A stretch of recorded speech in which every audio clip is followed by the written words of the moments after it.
BierTalk. Gespräche über und beim Bier. Hello and welcome to another episode of our podcast, BierTalk. Today I'm very happy to have Yvan De Baets from Brussels here on the line. And I'm very happy we know each other for a long time now. We meet at several beer competitions, for example, and of course also in his brewery, which is a fascinating thing. We'll hear about that. And also he's a great, wonderful person. And it's very great to meet him on all these occasions.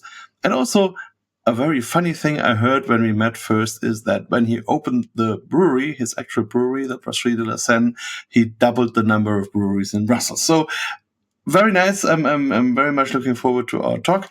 Maybe you introduce yourself a little bit to the listeners, and I'm very happy to have you here, Yvan. Yeah, thank you very much for the invitation and introduction, Markus. It's a pleasure for me to be there. So my name is Yvan. I'm co-founder of Brasserie de la Senne with my business partner Bernard Lebouc. And my main task in the brewery is to be brewmeister. So I take care of the recipes of the beer, but honestly, if you're a brewer, you know that the recipes are not the most important things. But more importantly, I choose the brewing methods and the technology we are using in the brewery for making our beer. This is my main task. But of course, because I co-own this brewery, I have many other things to do, but these are less fun. Yes, and what is also very fascinating is that you are not only a brewer, you are also a beer historian, and you also have a social background. So it's very interesting to hear a little bit about that. So maybe you take us a little bit with you and tell us how you came into brewing and what happened before in your life. All right, it's a complicated way that I've chosen. I will try to make it short. Let's put it like that. Let's say that from the age of 18, I had like a burning passion for beer, and I tried to be serious with it. So I've been drinking beer before that, but less seriously, if I may say. But when I was 18, I had the chance to have a very important meeting in my life as beer person. I visited the Cantillon Brewery and their Brussels Gueuze Museum, and I had the chance to meet the former brewer and owner of the brewery, Jean-Pierre Van Roy, is the father of the current owner, Jean. And we had time to have a chat together, and I really fell in love with his brewery, but also he really transmitted me his virus for his love for the good beer. And what I learned with him is that behind a good beer, a well-made beer, there can be values, and that it's worth fighting for those values. And from there, I decided to be serious about beer, which means I wanted to try every single beer, especially Belgian beers. I wanted to read all the books on the subject. I started to work as a volunteer in a few breweries. And then I gained knowledge and knowledge. And meanwhile, I was doing studies that have nothing to do. In university, I studied political sciences and then another master in work sciences. But when I was in political sciences, I was almost never in my faculty, in my auditorium, but I could follow as a, let's say, guest student the brewing courses of the brewing school of that university. It's UCL University in Louvain-la-Neuve. I had a chance there to follow the classes of a legendary brewing professor called André Devreux, a great human, a great person, but also extremely knowledgeable brewing scientist, and who had a lot of experience in breweries because he used to work as consultant for many breweries. And I was really fascinated. Long story short, as I said, I finished my studies, and then I found a job as social worker indeed for 5 years. In the meantime, I started homebrewing, and the passion grew and grew. And finally, at the age of 33, I was a bit fed up with my current job, and I decided to literally change life and to go back to school, to go back to brewing school. So I went to the brewing school of Brussels called Meurice Institute for Brewing and Malting Science. And I did do those studies. And at the age of 34, I became a professional brewer. Again, in the meantime, my business partner, Bernard, not business partner then, but a friend, started a small brewery in the suburbs of Brussels called St. Peter's Brewery. And he had no formal education on brewing at the time. And because I was having that formal education, I became very quickly his technical consultant. And we could stay 2 years in that location. And finally, in 2006, we decided to join our forces more officially and to create a new brewery called Brasserie de la Senne. We tried then to find a location in Brussels, which is our city. It was very difficult at the time, especially we started with no money. And honestly, at the time when you would go to see a banker to ask to borrow some money from him, it would literally throw stones at your face. And think you were crazy. So we've been through difficult times for 5 years. And finally, we found our first location in Brussels in 2010. This is when we could claim that we could double indeed the numbers of Brussels breweries, because the only remaining one at the time was Cantillon. And Brussels was founded, the official date is in 979. And of course, at the time, very quickly, a brewery was opened. And then nobody knows exactly when, but a second brewery came in the city. So that guy 1,000 years ago could claim he doubled the number of breweries, and then the number grew. The peak was around the year 1900.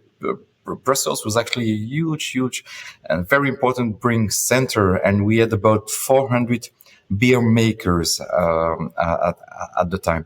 And then started the decline, and the brewery closed one after the other.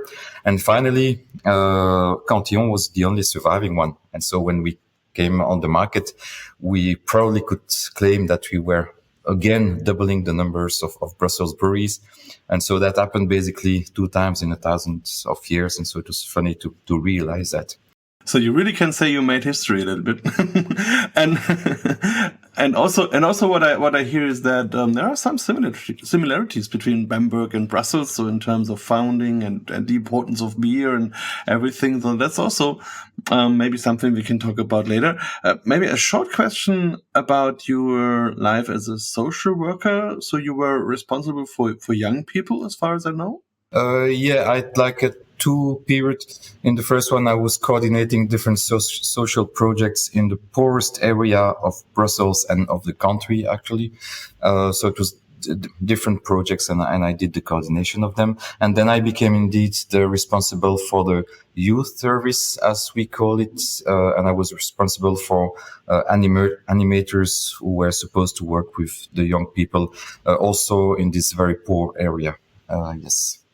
Yes, and I think you still are very social or active in that whole ideas. Always when we talk, you're very talking about these social things and how important that is. So do you think that is something dating back to these times, or did you have that all your life before? The difficult question. I don't know. I probably had something of that in me. And you know what's fair in our current activity as brewers, values are always very, very important. And since we exist, we have traced like a red line, which are values or core values, and we have always tried to follow them, and we continue to this day. And so, yeah, that the values are something very important for us, and of course there are human values, but there are also environmental values, quality values, all those sorts of things, and yeah, the social part of it is probably a part of the whole thing. Yes, it's not only that, but it has always played a role on the way or on another. Yes. Yeah, and I also think that beer is a very social drink. So normally people come together having a beer, and also people from different areas and also different wealths and whatever come together and share a beer. So this is something that brings people together, isn't it? Totally, it's the best social lubricant ever. And also one other beauty with beer is that it's the only alcoholic beverage that has been created in all the existing human cultures in history. And so it's for me, at least it should be the beverage that unites the humans. And I think it's really beautiful when you think about it. Yeah, very, very well said. And something I feel always when I'm traveling, and no matter where you go in the world, you find people who love beer, and you can come together and you can talk about it. And so you always have a common ground. So that is something really interesting. Okay, let's go back to the brewery. But when you started, you didn't have an own equipment, so that you were like a gypsy brewer, we would say, in American tasks. When we had the very first brewery in the suburbs of Brussels, we had our own equipment, which we made with, as I said, almost no money, out of second-hand dairy tanks. But it was a proper brewery, and the length of a batch was 4 hectoliters.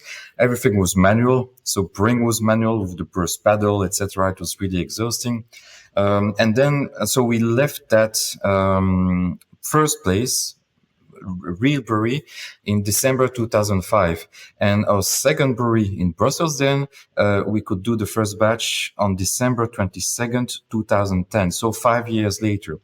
What happened in between is that we have been brewers, but without a brewing equipment. But I insist that we were still real brewers. It means that we were renting other people's breweries, but we brewed ourselves. So the beers were not commissioned for us. It was not made for us by someone else. It was us using someone else's equipment. Like if I can borrow your car, for instance, but I'm the driver. And so I'm responsible for everything. It's the exact same idea. And it also allowed us to gain experience.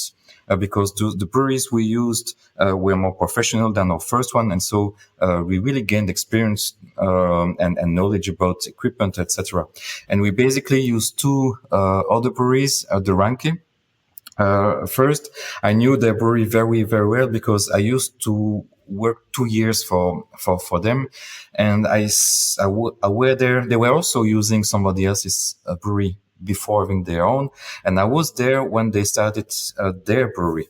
And so I knew that place like mine, actually, because I was there from day one, basically. And they had extra capacity that we could fulfill making our beers. We even bought some extra lagering tanks that we could place in their cellar for increasing the lagering capacity. And at a certain point, they didn't have enough capacity for us because we wanted to create a new beer, a triple called Yvan De Baets. And for making that beer, I had to go to another friend located in France, between Lille and Dunkerque, in the north of France. It's a Brasserie Thirier. I was a very good friend with Daniel Thirier. I did some consultancy for him also, and it created a very strong relationship between us. And yet some capacity for us. So every 6 weeks, I would take my car and go to his brewery and brew a batch of our triple, then come back home. And so this situation lasts for 5 years. And so 2010, we had our own brewing equipment. The size of a batch was 20 hectoliters. Then we ended up in this place brewing a bit more than 13,000 hectoliters. Then the place became too small. And now we are at our third facility, more in the center of Brussels. We do batches of 60 hectoliters, and we brewed last year a little bit more than 16,000 hectoliters. Yeah, and it's a wonderful building. I've been there many times now, and I only can recommend it to our listeners to do that. And also to have the great beers there, of course. But that's something maybe for later.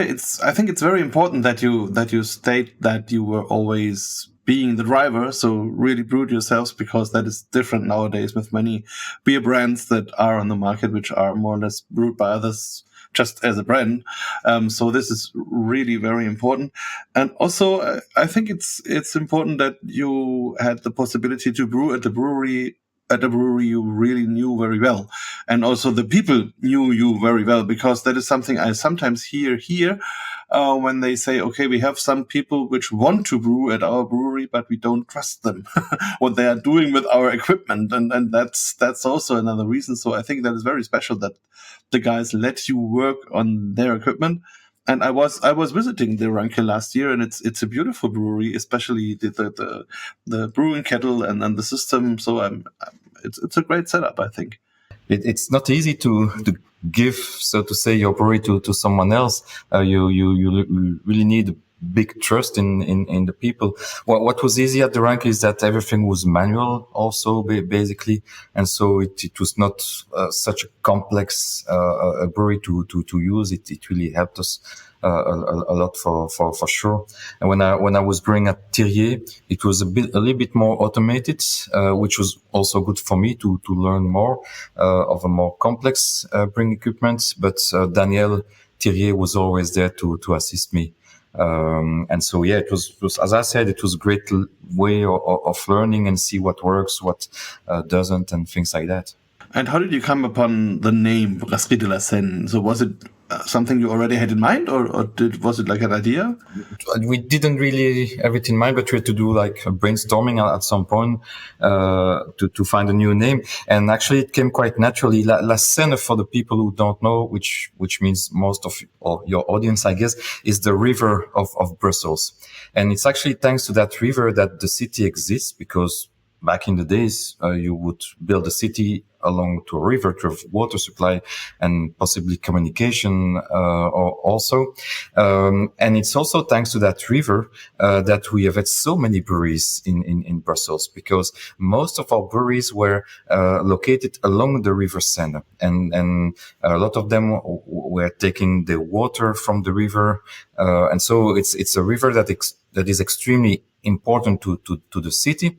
And it's also now the drama of Brussels, because very sadly, in the late 19th century, the river has been covered by the authorities of Brussels for very bad reasons. And I say it's the drama because I think that a city really desperately needs a river to be nicer. It gives a very nice energy to the cities, the rivers, and ours has been stupidly covered. And also it was also a way for us to like give like a sort of tribute to our beloved river that we cannot see anymore. Yeah, it's really something you have to uncover or to look for if you are in Brussels, to look for the river. So I didn't know that before, and then on a city tour, the guide led us there, and so it was really very interesting. So you helped also the people to discover the river and their history, and you also made a beer named after the river. I think the Zinnebir. Yeah, actually, Zinnebir, it's our flagship beer now. And the nice thing is that it's our foundation beer too. It's the very first beer that we ever brewed, even as homebrewers. And now it's our flagship beer by far. And it has really been adopted by the local people in Brussels. It's really their beers. Yeah, the name refers to two things. Zinne means the river Senne in the local dialect, but it also refers to Zinneke. And Zinneke is the nickname that we Brussels people give to ourselves, and it means a little mud. So it's a dog that is a mix of all possible races. It's not a purebred, not a pure race dog. And we had many of those in Brussels back in the days, and it became our nickname because Brussels is since forever a very international city. We've always been invaded by all the possible neighbors, and we have always welcomed also all the possible foreigners in our city. And it sort of created our richness. Not a lot of people know that, but we are the second city in the world with the most different nationalities. So the first one is Dubai, bizarrely, but the second, I was always sure it would be New York or something like that, but no, the second is Brussels. So you can hear all the languages that exist on the planet in our city, basically. So it's also a tribute to that, the name of our beer, Zinnebir. Yeah, that's also interesting that the city itself now is more or less the capital of Europe. So I think this is something that reflects that also.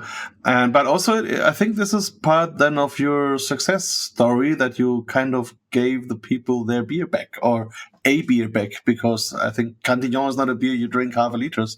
So this is, I think, really a beer people can now drink and enjoy. Indeed, and Cantillon was a beer that everybody here in the city would have drunk 100 years ago. But sadly, the drinking habits changed dramatically, and now it's even hard to find a cafe serving gueuze in our city. And but to come back with our Zinnebir, it's probably our biggest pride is that it's a beer that has a lot of character, because we basically only brew beers that we want to drink ourselves, and we like beer with character, with bitterness. It's very important for us, even if we want our beers to be balanced as well. But okay, when we launched Zinnebir, the first years, it was way too bitter for the people, and we had to spend hours and hours and hours talking to the customers, talking to the bar owners, to the bar staffs, to explain the beauty of a bitter beer. And it gained some success. Obviously, we did a good job, because a few years after, it's totally normal for the locals to drink a beer with the level of bitterness of Zinnebir. And I'm not talking only about the beer experts. I'm talking about the people I call the normal people, or the normal drinkers, which are the customers I cherish the most. They are not at all specialists. They were raised with industrial beer, and now they love a beer that has the character of Zinnebir. So we somehow created a classic for Brussels in a short frame time, in 21 years actually, basically. And this is something we are extremely, extremely proud of. We could reach the normal people. Yeah, and really they totally adopted the beer, and because I see it when I'm in Brussels, and no matter what cafe you are going and what other beers are there, but mostly you find the Zinnebir, and this is really a great thing. I really like it, but to be honest, my favorite of your beers is the Taras Boulba, which is also an interesting story, I think. Taras Boulba was the second beer we made in the very first brewery. And, as I told you, everything was manual brewing there. And so the brew days were very tiring, not to say exhausting. And after a long brew day, we needed the beer. But after one or two Zinnebir, at certain moment, we wanted something even lighter and more refreshing. And this is why we decided to make this session beer, 4.5% of alcohol, more bitter than Zinnebir, drier, extremely refreshing, with dry hopping, with German hops, by the way, extremely refreshing kind of beer. And it's a real story. The first batch, so we are making batches of 400 liters. And so the first batch we really made for us. When you are really thirsty, 400 liters doesn't last so long. You can deal with it. And, of course, we had friends visiting us, time to time. And, we told them, we made a beer for us to drink after work. Try it. And people liked it so much. And some brought some bottles to cafes, to bars. And in some bars, the people liked it also. And so we were obliged to make a second batch, a third batch. And the story begins like that. But it was really at the origin a beer made for us to quench our own thirst after a manual brew day. And that still works wonderful. So that's my go-to beer when I'm in Brussels. That's a very refreshing, very nice drink. And also another little parallel to Bamberg, because we have the Spezial Brewery, which is one of the two smoke beer breweries. And the owner also started some decades ago to brew a beer just for himself, which is a pale lager without smoke. And this was something you could never get normally as a guest, because he brewed it just for himself, the family, and maybe some of the workers. And then some of the people which are always there, they noticed it, and then they got to try the beer, and then they asked him, maybe I can order it. And so it became more and more a secret thing, and then it became available. And it took until the pandemic, then they first time bottled it, and now it's one of the favorite beers there. So it's really also interesting that sometimes these beers brewers make for themselves are very successful if they come off the market. yeah, indeed, it's a nice story, and Spezial is one of my favorite breweries in Bamberg for sure. Yeah, that's also interesting, because you said the Taras Boulba is like a session beer. But if we come from a German idea of beer, a 4.5 beer is a little less than a normal beer, but still a normal beer. So I think there is some differences between the drinking habits of the Belgian people and the German people. But Yes. how did you experience that? That would be maybe interesting for the people to switch the view if someone comes from Belgium and then comes to, let's say, Franconia and first time experience the drinking culture here. So how was that for you, and how did you compare that to yours? So yeah, the first time I came to Bamberg, I had the impression I pushed the door of paradise. Honestly, I have to say that I'm for a Belgian drinker first and then brewer. I am very open-minded and extremely open-minded to other beer cultures from Europe, namely the British one and the German one. So I really came with that open mind, and I fell in love with the Bamberger beers and this beautiful city also. And then I came back home and I visited, of course, I visited the region around Bamberg too. And I came back home and I told to everyone I knew, oh, we Belgians always claim that we are the beer paradise, but sorry, but I found it and it's in Bamberg and around, as a joke, but I meant it, because I really love first the diversity of beers. There's the quality and the super high drinkability of all those beers. Drinkability for me is always the most important word when you talk about beer, and it defines what a good beer is, actually. Yeah, maybe let's say we have two paradises. So because it's at least maybe there's another one. So if you are on the British countryside, it's also a beautiful experience. So I think everywhere where you have a true beer culture, which is based on a beer history, of course, after hundreds of years, and if it's still there, they must have invented something they really like. And so, yeah, and as we already told, it really brings people together. But if you talk about drinkability, this is also something I think all your beers have in common. What are you doing in the brewing process to support that, to bring drinkability in your beers? Are there any secrets you want to tell? Well, it's really not secret, but everybody brewer will tell you that it starts with quality ingredients first. Of course, it's very, very important. But I think our way towards drinkability as like two main parts, maybe. The first one is the choice of hops. We love hops, we love bitterness, we love hop forward beers. But we have decided for all beers to only use European hops. Of course, that the big trend in brewing now is to use hops from the New World, like the US, Australia, New Zealand, whatever. Those hops can be very beautiful. They are extremely interesting. I have nothing against them, but I find it way more difficult to use them to get a balance in beer and then drinkability. I think that it's so much easier to get that with European hops because they are themselves more subtle, more balanced, and they are not punching your face with bold aromas all the time. So it's a clear statement that in our core beers, it's only European hops, and basically they are actually coming only from two countries, Germany and Slovenia, and that's it. When we do collaboration brews, then we are open-minded. We can use American hops, etc. It's fun, no problem. But our beers, it's only European hops for sure. The second thing, trick, if I may say, that we use for getting balance and drinkability, is that we designed very special fermenters that are not special at all if you know history. Our fermenters are quite flat. It means that they are wider than tall. They have a special geometry, as we say. And actually, thanks to that geometry, they will give a better balance between esters and higher alcohols.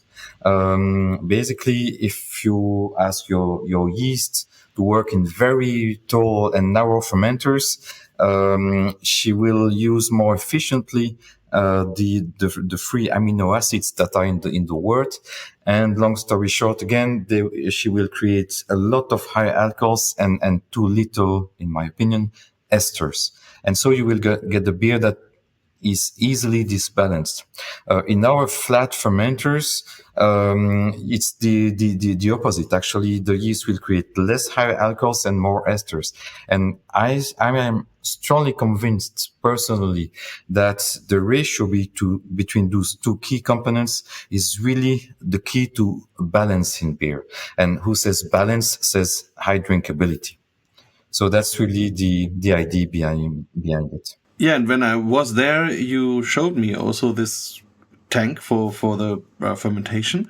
And to be honest, I think for me, it's like a mix between the old open fermenters, which were also quite wide, but now in a closed way, because you still have a closed device, but you don't fill it up to the complete height. So you have this wide thing. And I think this is a very good idea to have the advantages of both. So the low pressure, but also a closed system, so no infection. So I think it's a very clever way to do that. And yeah, and it was your idea to do so. Yeah. But honestly, what I did, I have to be humble with that because it's not at all revolutionary. I just took old ideas because the ancient brewers, that's how they would build a fermentation tank, but with modern knowledge and using modern science to understand the why behind it.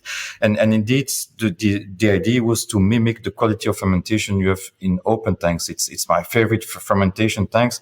But when we built our two breweries, we didn't have, it cost a lot of money to build the brewery, and we didn't have the money to have a separate room for having open tanks, because you need the environment to be very clean. So you need to build like a box in the box, and we couldn't afford to do that. That's why the idea that, okay, the box would be the fermenter itself, same shape than an open tank, but indeed with the safety of having it closed, so there is no risk of infection, and it's like super easy to clean indeed. But I'm sure that if you would put our fermenters in two and having the same one open next to the one that is closed, that the flavor of the beer would be identical. I'm almost sure of that, really. And it's still my dream to have one day a real open fermenter and to build a small box in the big box. That's my dream before I retire, is to have one or two open fermenters, and I think I will install my office and my bed in front of those tanks and spend my life there to admire the beautiful Krausen during fermentation, because there is nothing nicer to watch in the world, in my opinion. Yes, so you don't need any TV anymore because you have the best. Yeah, that's definitely sure. And do you have your own yeast strain in the brewery? Yes, we have our house strain of yeast for our ales. We make lagers also. For the lagers, we use a very classic German strain that Professor Narcis from Weinschaffen chose in 1970. And it's the most widely used lager yeast in the world nowadays, and it's a great yeast. But for our ales, and we are mainly an ale brewery, we have indeed our house strain of yeast, and I choose it very carefully. And I strongly believe in the versatility of yeast. I think that you can make a lot of different styles of beer with one strain if you choose the right one, and then you adapt the process and the recipes to the styles you want to do and to your yeast. But I will never be the kind of brewer who will change yeast every time he brews a different style. The reason is that it's for me very important to get to know your yeast, and it's the beauty of our trade. We work with something that is alive, and because it's alive, it's complex, it's very sensitive, and you have to build like a relationship, I think, between you and your yeast. And so you have to know her, but it takes years and years and years to know your yeast. I don't have takes almost a life actually. And I don't have 50 lives. So how could I have like 50 different yeast? I would know nobody the right way, and I would make mistakes all the time. And so I prefer to rely on one strain, and to work with her, all the time. I think also because it's related, that is very important for a brewery to have a style, to have a touch that the people can directly recognize. And there is a Brasserie de la Senne touch. When people drink our beers blind, they can tell, oh, that must be a beer from de la Senne. I think it's very, very important. And we get that touch because of our yeast, because of our fermenters, and because of our brewing methods. But I would not like us to be like a brewery that could be managed by anyone, anywhere. This is for me the way to have a sense of a place. You know, we talk about terroir for wine, and terroir exists for hops a lot, for barley also. But once you buy those raw materials, you can make beer everywhere. But the sense of a place, the terroir of a brewery, are the little technical details that make the brewery. And this should all come from the brewer's decisions. And the brewer's decisions have to come from his vision about beer. What is for me the best possible beer, and how will I try? And I say try because it's an ongoing process. How will I try to make this beer of my dream become a reality? This is extremely important for me. This is really a great picture to see the yeast more or less like a pet, to have it in your whole life, work with it. But then I have the question. So if you say you work with your pet, with your yeast, but is there also an influence by the pet on you? So did the yeast also change something in your thinking in the last years? Oh, I would believe so, because it's not a one-way relationship. We have to work together, and honestly, yeast has some goals for herself, and the brewers have some goals for themselves. And I think the good brewer is the one who makes everybody happy, and who makes compromises sometimes, because the yeast is there, and she has her own needs and things like that. I know it's a little bit talking like a hippie about yeast, but I think it's very important to have that special relationship, and to use also your senses and your intuition when you make beer. And it can look like totally ridiculous, I admit, but when I'm alone in the brewery, I speak to my yeast, and it helps creating that special relationship. Of course, I don't do that during the day, otherwise my guys would make fun of me all the time. But when I'm alone, I open the fermenters and I speak to her, or when I pitch the yeast. Because I forgot to say that, but I'm still a real brewer in my brewery, so I didn't abandon brewing. I brew minimum one batch a week. This is really my minimum, because that's what I like to do. So when the day comes when AI is capable to translate yeast language into human language, we hear a lot of nice stories about you and your yeast. Maybe, but that's really very, very interesting. And I think it is like this. You have to have your ingredients and also your yeast to work with you and know how it functions and how it doesn't, and all these things. One beer which is very much related to the yeast is also the Saison. It's a beer style you wrote a book about, I think in 2004 or something. And also you did a lot of talks about it. So maybe you can share a little bit of your insights about this Saison to our listeners, because I think some of them may know it by having tried some Belgian Saisons or American versions, whatever. So, but maybe some insights from your perspective. Also, you made a series of different Saisons in the brewery to reflect the different decades of Saison brewing. So yes, share a little bit of your Saison knowledge with us. That would be beautiful. Well, that could be very long, and I don't think we have all that time in front of us. But basically, Saison was a beer originally, although this is poorly documented. But it's poorly documented because it was a countryside style, and the scholars who wrote the big books about brewing in the past, they were city guys, and so they would write about what they knew, what would surround them, actually. So there are plenty of knowledge about all the urban styles of beers, but almost nothing about the countryside beers. And that was what that is what Saison were, actually. But so basically, it most probably started in farms. So, in farm in the winter, you don't have much to do.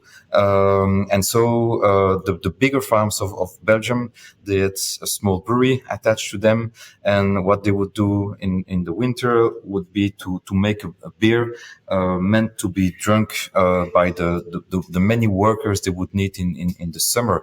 And it anyway made sense to brew in the winter because it was the good brewing months, like in all the beer countries, like in Germany also. You would not brew in the summer because you would be sure to have heavy infection in your beer. So it was really classic to do that. And so it was a way of making what we call bière de garde. So that's French for beers to be kept, keeping beers that you found in all the beer cultures in Germany, in UK, in France, in the Netherlands, whatever. And so those beers were made on a way that they would be able to keep for months. Most of the beers of the time, they would be running beers, so beers that you had to drink very quickly.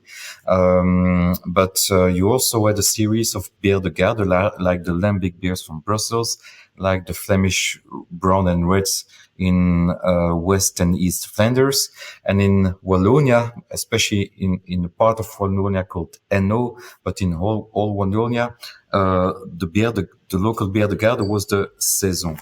And so those beers were massively hopped, and then after the main fermentation, they would they would age in wooden barrels, and this is what was the most important. They would undergo a secondary fermentation within the wooden barrels, and so this is something really important to understand: is that for those kind of beers, from a historical point of view, the fermentation that counts is the secondary one, not the primary one.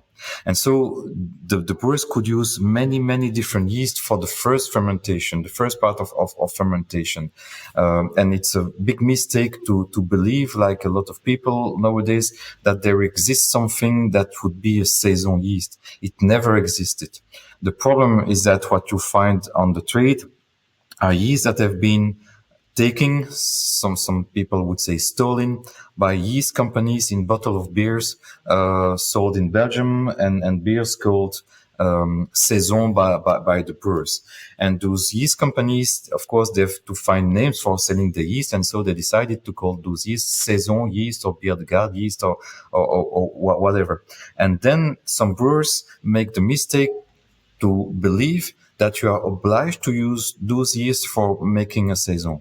You can, of course, use them for making your Saison, but you can use plenty of other yeast. What is important is what will happen in the secondary fermentation.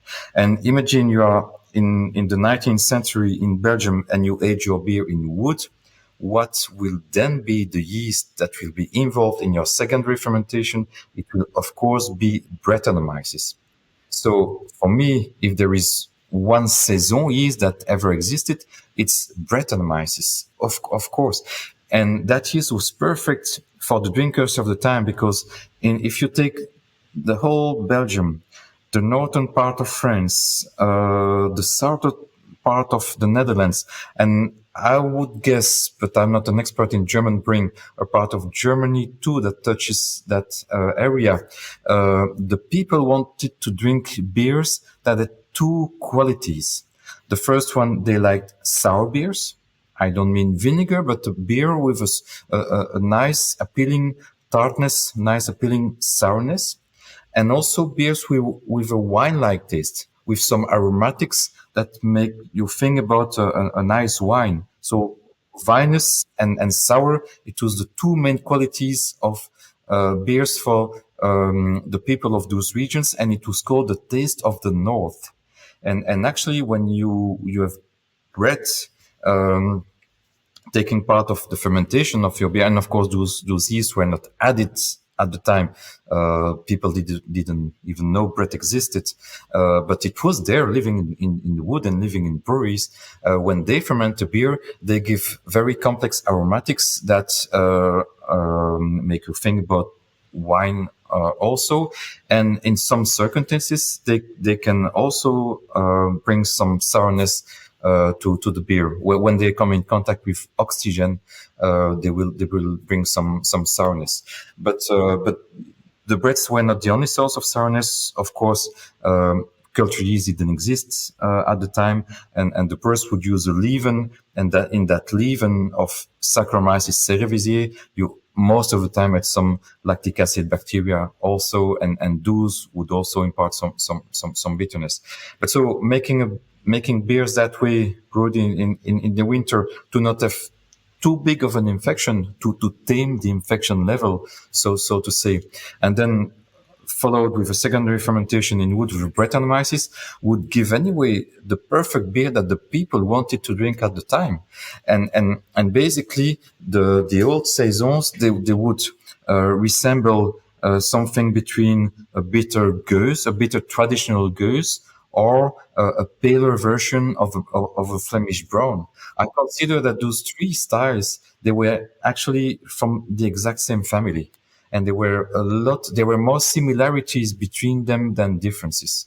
And this is why I call them the Belgian bière de garde, actually. Fascinating. And I think for a lot of our listeners, a lot of new information, but a lot of things to think about. Also, in our beer culture, I think until the beginning of the 20th century, it was all a mixed fermentation, and there was used a lot of wood. So I still have like films or movies from the 1950s and 60s where German breweries still used wooden vessels for maturation of beer. So wood was all around for a very long time, and of course with all the consequences. So, and of course people had the beer in the old times also just as a drink. Of course, it had to be some way pleasant, but it's not our idea today to have this refreshing, whatever 5-6% clean lager stuff. So it was there, the drink, the beer, and I think there are a lot of similarities in many regions in Europe or even in the world,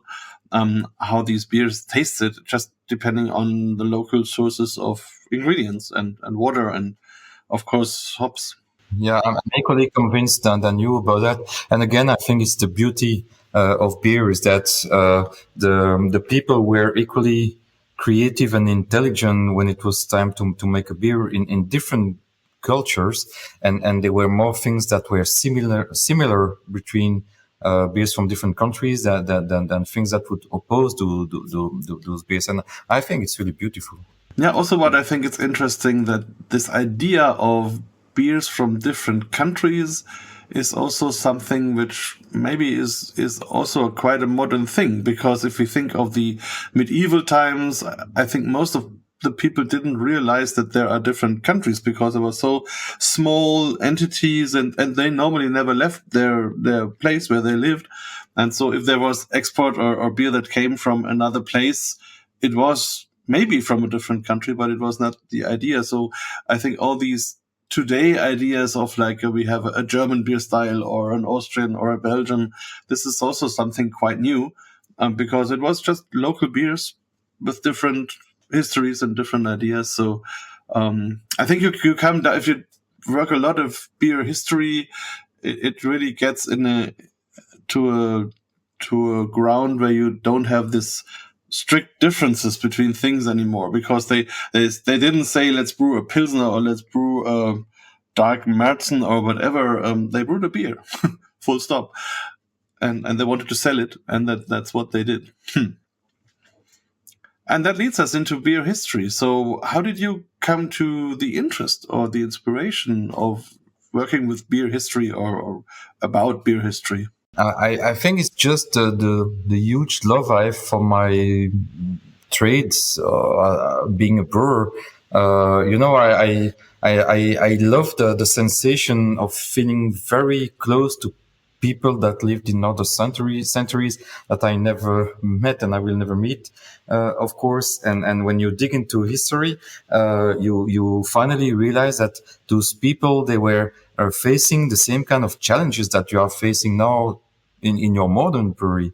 And I like that sensation of proximity, with those ancient breweries. But I also, well, I like history in general, so to say, but what fascinates me the most is, to see the intelligence of those ancient brewers. And they didn't know, as we do know now, the why of the things, but they knew very well the how of the things. They knew how to make a beer. They knew how to make a good beer. It's easy now to imagine when you read your books, or you see old pictures, that all the beers were infected and probably tasting like crap. I'm sure that the ancient brewers, they were capable of making great beers. Of course, the beers that you would keep were the sour beer de garde.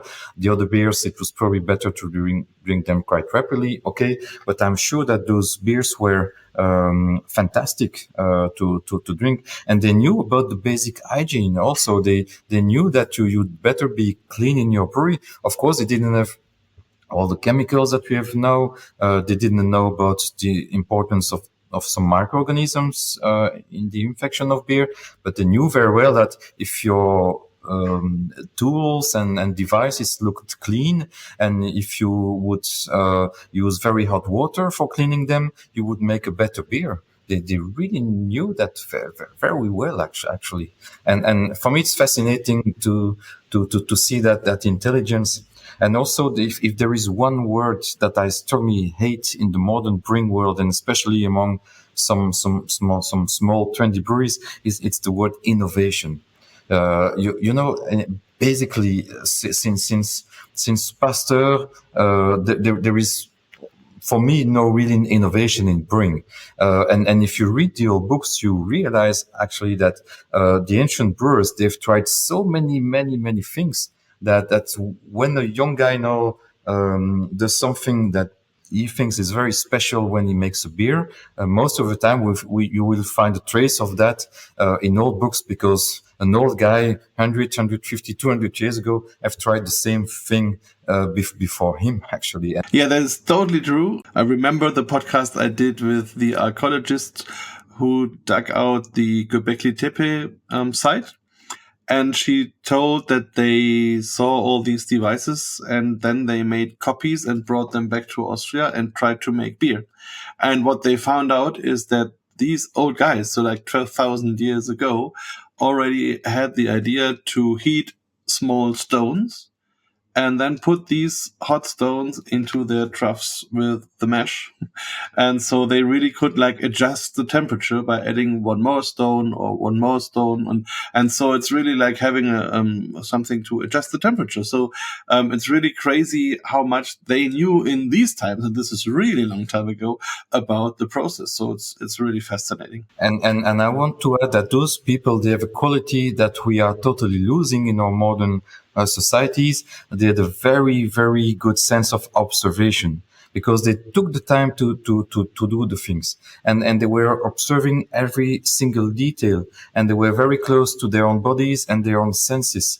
And so they had very good feelings about things and intuitions. And so they for instance, they knew that when you start seeing some steam at the surface of your wort, that you are reaching conversion saccharification temperature.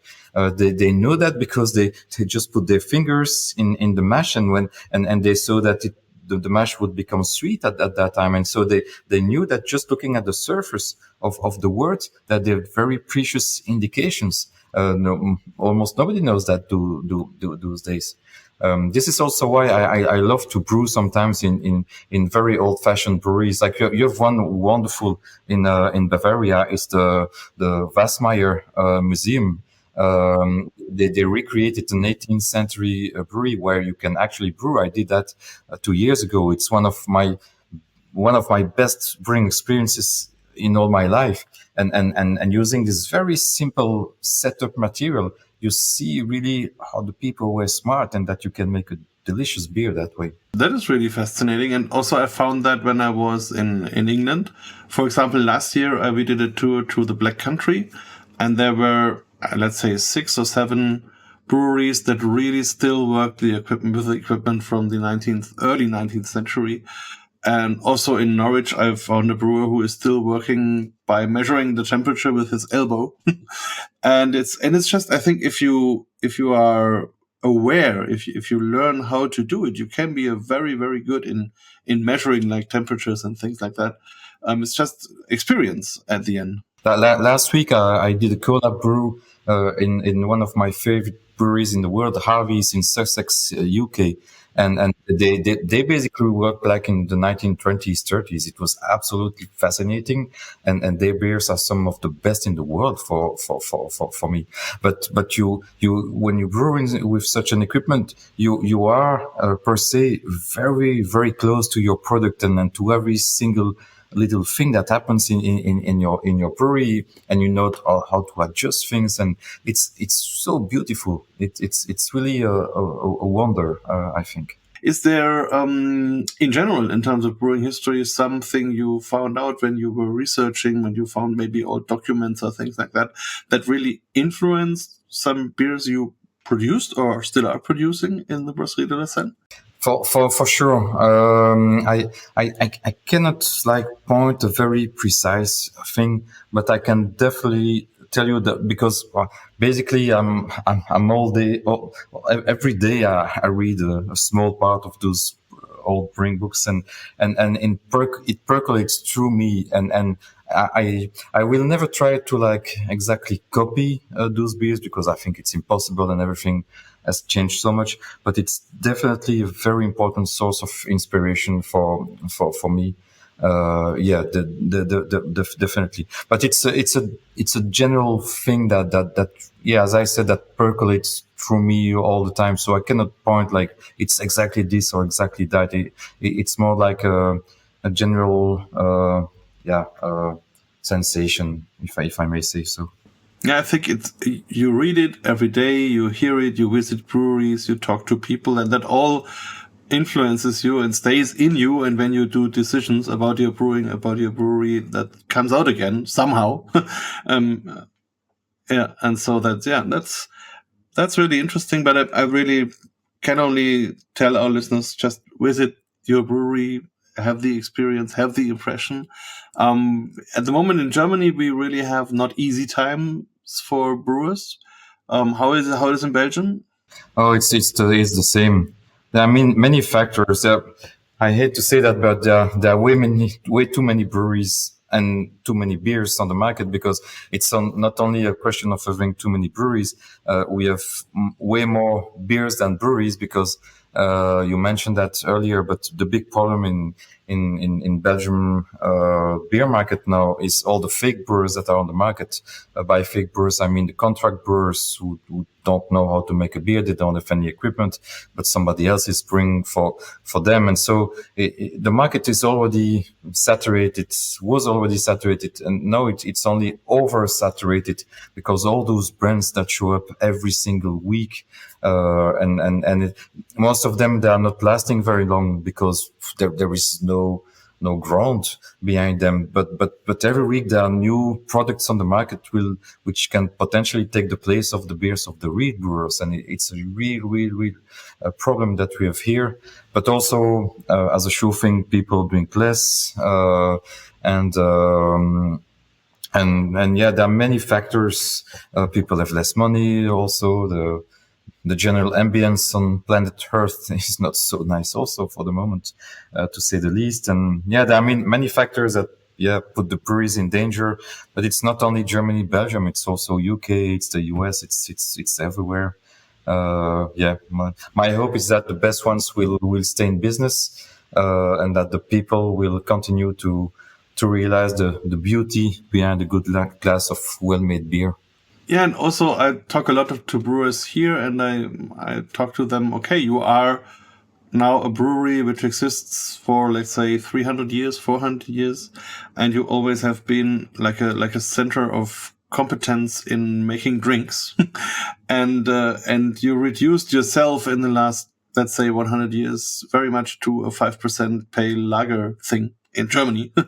And why not find a little bit back to your history and also do other things and be more open? And for example, we have now this, let's say, wave of non-alcoholic drinks or beers, and especially because now it's changing. I think, let's say, until 4 or 5 years ago, it was always about making a replacement for a, let's say, normal beer. But now we have a lot of people who never drank an alcoholic beer and just start in their beer career, let's say, with a non-alcoholic beer and will never touch an alcoholic one. So they will never compare, is that exactly like the other one? They will just ask themselves, is that a nice drink? I like to drink. Is it nice in terms of the smell, the taste, but also in terms of, let's say, the calories or whatever, all these points. So are you taking that into consideration? Are you trying to do low alcohol, non-alcoholic beers? My personal position is that I don't like non-alcoholic beers because I think for being called a beer needs alcohol. It's a bit extreme to say so, but it doesn't mean that a beer needs a lot of alcohol. My favorite beers are very light in alcohol beers, and some of my favorite beers in the world are English beers. For me, if you have a good, well-made English mild, it's difficult to beat in terms of pleasure that it brings to you. And that's basically 2.2 to 2.5% alcohol. So, but this is a real beer. I want the beer to be fully fermented and made with classic brewing techniques. I don't like the equipment that are made to take out the alcohol, for instance. I don't like the fact that you are obliged to pasteurize non-alcoholic beers, otherwise it's dangerous. This is not craft for me, and I want to produce beer on a craft way. But yeah, I really am a huge lover of light and alcohol beers, and I just developed two of them. One is 2.6%, the other one is 2.8%, and I enjoy them very much because they've all the qualities of a beer, but just way less alcohol. And I like, as a brewer, the fact that it's a huge challenge to make those beers the right way, because in a normal beer, you have already lots of water in your glass, but in super light beers, you have even more water. And to that water, you have to give flavor and structure, mouthfeel as well. And this is what I really call the art of brewing. I say that easily as a Belgian. For me, there is maybe not so much art for making a triple. For making a very good triple, it's difficult. But for making a triple, everybody can do it. There are so much raw materials in it that, of course, it will be tasty and it will have lots of body, blah, blah, blah. But making a super light beer, this is extremely, extremely difficult. And I really love those kind of challenges. And I have to say, I also enjoy that. For example, we have even at our Schlenkerler brewery, they have a light beer with, I think, 0.9 alcohol, and it's a smoked beer, so I can go there for lunch and have 2 or 3 or 4 beers without any consequences in terms of alcoholization. So that's a perfect thing for me to go for lunch with beer, and even can be able to work afterwards. So this is a great thing. So I think that's another showcase that brewers have to see how it goes on, to adjust, to adapt to changes, and just to fulfill new demands and to keep on the market. So maybe a last question, what do you in general think about the future of the Belgian beer culture, and what role do you think the Brasserie de la Senne will have in that? Oh, wow, that's a tricky question. And sadly, I forgot my crystal ball at home, and I'm still at the brewery now. So it's difficult for me to answer. Well, the future will be a future with less breweries for sure. My hope is that it will be a future with only real brewers and no fake brewers anymore. But I'm not sure it will happen because it's too easy to be a fake brewer those days. And my hope also is that only, as I said, only the quality brewers will stay on the market. But I have no idea if it will happen or not. Yeah, that's the main thing I can say. I think indeed that lighter beers have a future. I really hope that not all the beers will be non-alcoholic beers in the future, because Then I will start making cider or wine or something probably. No, I really hope the market will focus on quality and on breweries having good values, and will stop listening to the marketing people launching beers without any soul all the time on the market. So yeah, that's but it's more a hope that I have than a prediction. And you will have your fermentation theater at home, which is fantastic. And maybe very last thing, if people want to come to your brewery, maybe want to have a brewery tour or visit or something like that, do you book that on the website, or how do they contact the brewery? Or yeah.